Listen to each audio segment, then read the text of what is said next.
Friends, నేను evening snack ఐటెంలా తినడానికోసం అని చెప్పేసి ఒక బౌల్ నిండా లేతగా ఒలిచి పెట్టుకున్నానండి.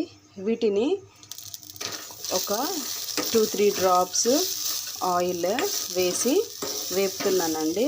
పిల్లలు చాలా ఇష్టంగా తింటారు. కొంచెం ఇలా లైట్గా రోస్ట్ అవ్వనివ్వాలి.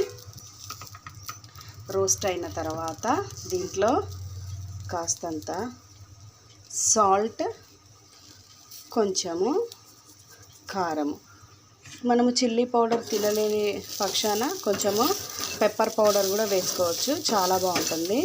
ఇలా ఆయిల్లో ఇలా ఒక 2-3 మినిట్స్ దీన్ని ఇలా ఆయిల్లో ఇలా చక్కగా మంచిగా వేపుకోవాలండి.